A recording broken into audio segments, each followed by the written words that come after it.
Here we go. All right, and we begin. Wow, that scripture from Mark today. It's a little dark, don't you think? Well, it is Advent. Be aware. Keep alert. Keep awake. That's what I'm talking about. Isn't that supposed to be the season of light and hope and, I don't know, cheer even? I mean, the song goes, here comes Santa Claus right down Santa Claus Lane, not here comes the child of humanity in the great cloud of power and glory. I'm pretty sure, do you see what I see? Do you see what I see would go over very differently if it were about the sun darkening the stars falling. It's all a little apocalyptic for my taste. Yeah, I understand. It is pretty different than what the rest of the world is giving us this time of year. No comfort and joy at all. And kind of weird in general, actually. The Gospel of Mark doesn't actually have a nativity story. No telling about the baby Jesus at all. Just this stuff. To be fair, it was written during or just after a failed revolt in 66 to 70 CE, when the Romans destroyed the Jewish temple, the most sacred place in the world to them. So I suppose I get it. Things must have been full of chaos and devastation. It totally makes sense. And also, it is Advent. Be aware. Keep alert. Keep awake. You know, you keep saying that it is Advent. Be aware. Keep alert. Keep awake. Right? What does that even mean? I thought this season was about hope, peace, joy, and love. Lighting candles, hanging the greens, preparing for Christmas and the birth of Jesus. This sounds like we're preparing for a disaster. Well, we sort of are.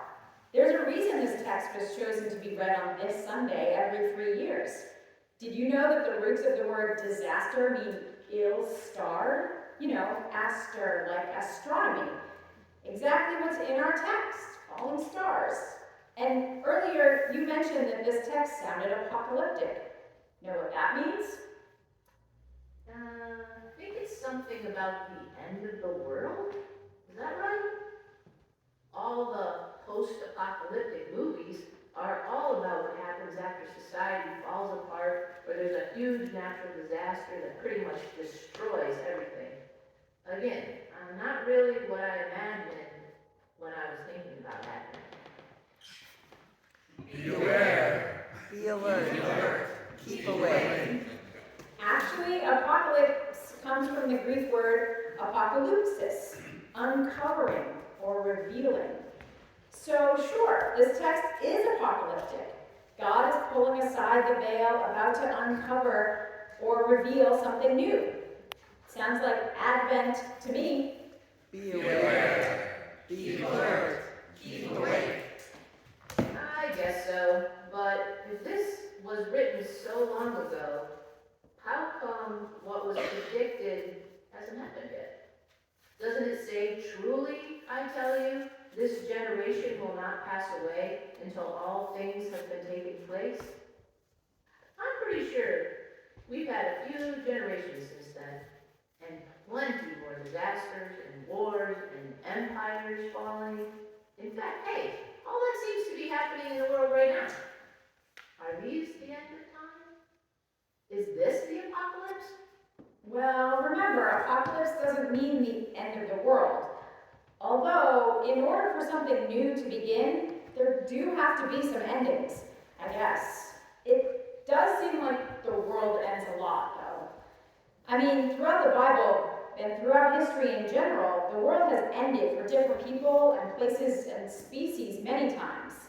We can imagine that for the Jews to see their temple destroyed, it really did feel like the end of the world to them. Or for the disciples when Jesus was crucified. Or for the indigenous people when Europeans arrived. Or the people in West Africa when they loaded them on slave ships. the species that have had their habitat destroyed or gone extinct, tsunamis, earthquakes, Tornadoes. fires, climate change, disappearing islands, school shootings, Ukraine, Sudan, Gaza. Wow, you're right. Maybe these are the end times. That's kind of sad, not very hopeful. But wait, weren't you just saying that apocalypse isn't the end? That it's a revealing? You know, Advent? Beware. Keep alert. Keep awake. Right. Sorry, got a little overwhelmed for a second there. I guess I can understand how they must have been feeling when Mark wrote this, in the shadows where all hope seemed to be lost. But yes, you're right. If the end of the world is happening all the time, then new things are being birthed all the time, too.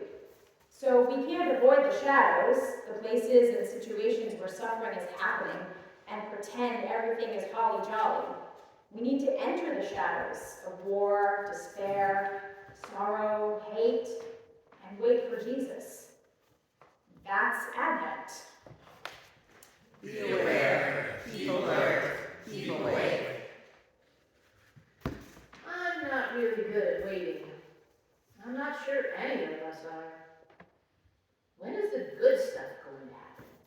The return of Christ that will end all of this. For now, can't we just skip the despair, the suffering, and go right on to the fa-la-la-la, and the really cute little baby Jesus in the manger at Christmas time? Do we really need Advent? Beware. Keep alert. Keep awake. I get it. No one wants to wait or feel bummed out. It's hard. But these shadows, that's where Jesus enters. That's where we in the church are called to go. Because those are the places that most need to receive the good news, need to feel there is hope, need to know that others won't leave them to face the dark alone in the rush to the merriment of Christmas.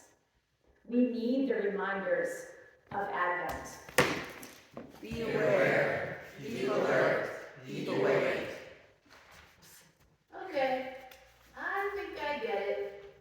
You need to enter the shadows to be able to see the light break through, right? Exactly.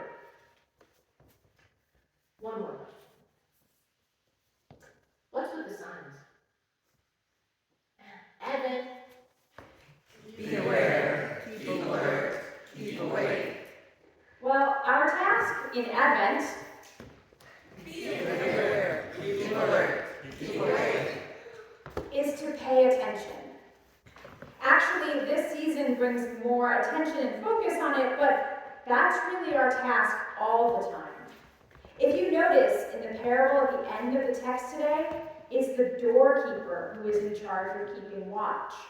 The person on the threshold, the in-between place.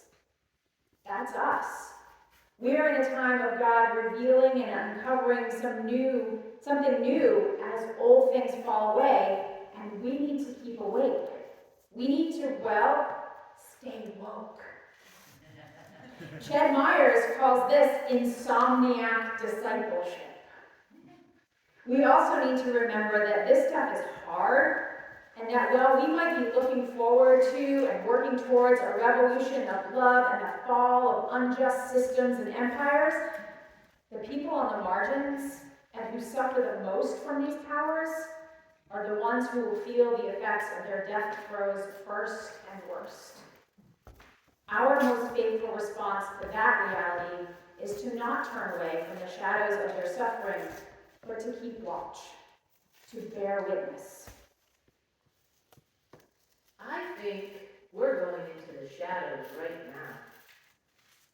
Weren't you getting ready to say something about hope? I'm getting there, I promise. If we make sure to practice Advent, Beware. Keep alert. Keep awake. that is, practice a mindful attentiveness, we'll, as you said, see the light in the shadows. We'll start to notice not only the signs of apocalypse and disaster, but glimpse all around us signs of hope and salvation from suffering and despair. We'll experience an awe and wonder far greater than seeing a giant flashing light display set to techno Christmas carols. Well, I guess when you put it like that, this text does make sense for Advent. Be aware, keep alert, keep awake. Just wait until next week when we hear about John the Baptist. Forget cookies and fruitcake. Locusts and wild honey are the true foods of Advent. Be aware, keep alert, keep awake. Thank you to our sign bearers. You did a wonderful job. All right, so I'll take those because I think they'll be very distracting.